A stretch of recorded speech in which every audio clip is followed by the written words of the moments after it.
Cardiac multi speciality hospital star శ్రేణి limited లో సభ్యత్వం పొందండి. మీకు చేసుకునే పొదుపుపై అత్యధిక వడ్డీ పొందండి. మీ గోల్డ్ పై అత్యధిక విలువ. ఇంటర్మీడియట్ పరీక్షల ఫలితాలలో మరోసారి సత్తా చాటిన వివేక. సీనియర్ మరియు జూనియర్ ఇంటర్ ఫలితాలలో రాష్ట్ర స్థాయిలో విజయ దుందుబి మోగించిన వివేక విద్యార్థిని కృష్ణప్రియ అనే అమ్మాయి 990 మార్క్స్ సాధించి వివేక కీర్తి పతాకాన్ని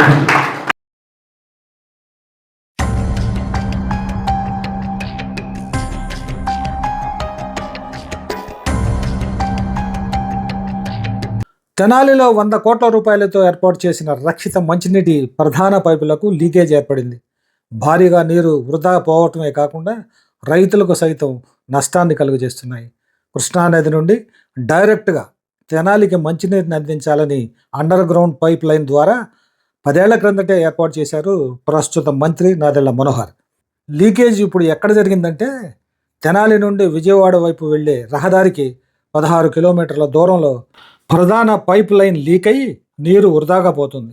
ఆ ప్రాంతంలో ఉన్న నిమ్మ తోటలను నీటితో ముంచేస్తుంది. దీనివల్ల నిమ్మకాయల పంట దెబ్బతింటుందని రైతులు ఆవేదన చెందుతున్నారు. నిమ్మకాయలకు ఇప్పుడే రేటు ఉంది. చేలోకి దిగి కాయలు కోయాలంటే చేలో ఉన్న నీరు తగ్గాలి. ఆ నీరు తగ్గాలంటే ఇప్పటికిప్పుడు ఆపిన 4 రోజులు పడుతుందని చెబుతున్నారు. సంబంధిత అధికారులు వెంటనే పైప్ లైన్ను మరమ్మతులు చేయాలని, లేకపోతే తీవ్రంగా నష్టపోతామని చెబుతున్నారు.